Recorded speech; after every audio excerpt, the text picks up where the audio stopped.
May the words of my mouth and the meditation of my heart be acceptable to you, O Lord, my rock and my redeemer. Only God is king. Only God is king. Forgetting that caused lots of people to lose their way along the way. The people of Israel came about because God called on a young man or an old man named Abram and said, I'm going to make a nation of you, and you will be a light to the other nations. And you will be my people, and I will be your God.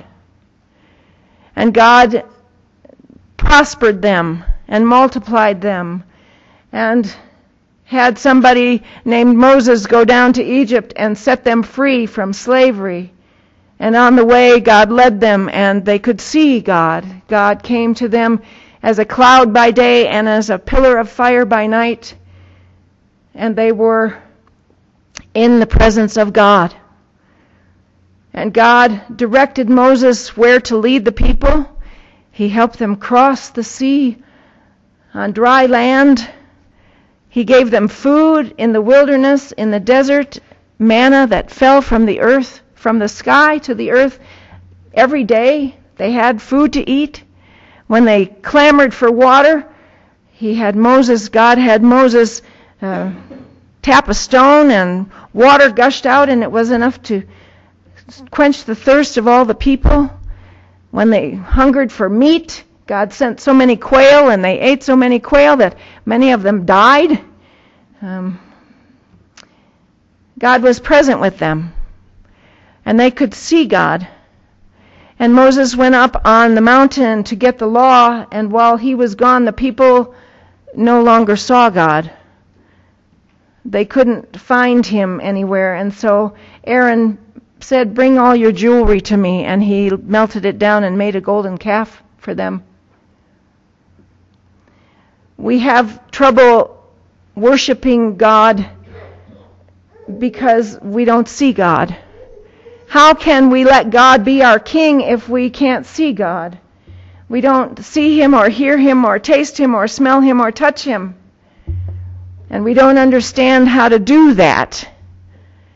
And so we get frustrated and we make things that we can see.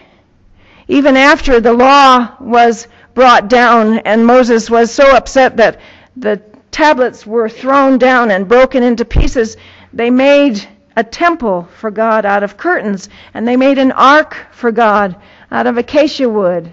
And they put the tablets from the commandments into this ark, and they carried this ark with them. They could see God then in the presence of the ark. They could see God then in the presence of the temple that they'd made with curtains. But they kept forgetting who was their king. It's my fervent belief that that's God's whole deal. He needs to be the king. And when we make somebody else into a king, we get in trouble. The people of Israel decided they wanted to have a king, just like all the other nations wanted to have a king. They wanted to have somebody who could meet in council with the other kings. They didn't have anybody. They had these judges, and then between judges they'd forget who was their king, and they'd forget the laws that God had given them so that they could live together as a community whose king was God. And so finally Samuel was anointed by God to be the king. No, wake up, Bethany. Samuel was anointed by God to be the one who anointed the new kings of Israel. And I was thinking also that Aaron, the brother of Moses who made the golden calf, God anointed him to be the priest. And then Samuel was anointed as a prophet. God called him as a boy. His mother gave him to the temple because God had answered her prayer. We studied Hannah a couple of weeks ago, if you'll remember. And Samuel went and he anointed Saul to be the king of Israel. because the people wanted a king, and God said, well, okay. And so Saul became the king, and he wasn't a good king. He didn't do what God told him. So Samuel went and anointed David. And David loved the Lord, his God. And David sang songs to him, and David was anointed king in his family. There was a very private ceremony where Samuel and David's family anointed David king of Israel, and Saul was still the king. And David went then and he slew Goliath. You know that story. And then David was brought into Saul's house to be a worker for Saul. He sang songs to Saul when Saul was troubled by this troublesome spirit that God had put on him. Saul would throw spears at David, and David would still sing to him so that he would be calmed. And finally David became the king. And David loved God as God was his king. Until one day he was old. He's too old to go to war. But he stood on his balcony and realized that he wasn't too old to have lusty thoughts. And he called his neighbor's wife to come to his bed. And he committed adultery. And then when he called her husband back from the field, the war field, and the husband wouldn't go home and sleep with his wife so that he could cover up his adultery, David had him killed. David remembered that God was his king until he forgot, and he thought, I'm the king. I can do what I want. It really doesn't matter what I do.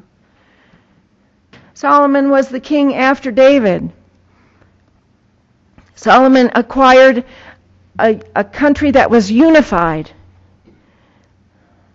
Solomon, as a king, taxed the people so much that the country became divided again. The 10 northern tribes became Israel, and the 2 southern tribes where Jerusalem was became Judah. Because King Solomon taxed the people. When he became the king, he went to worship God, and God spoke to him and said, what do you want? And Solomon said, in all my heart, the only thing I need is wisdom, because you want me to lead your people. You want me to lead your people.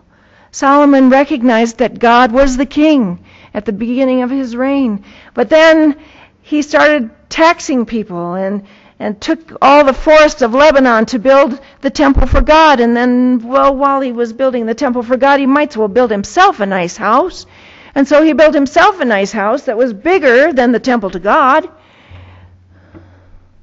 and divided the country. And he married all these people who were of nations that their kings and queens were gods. And they came and they lived in his big palace. And they talked to him about how they ran their country. And he started thinking about himself as the king. He forgot God was his king.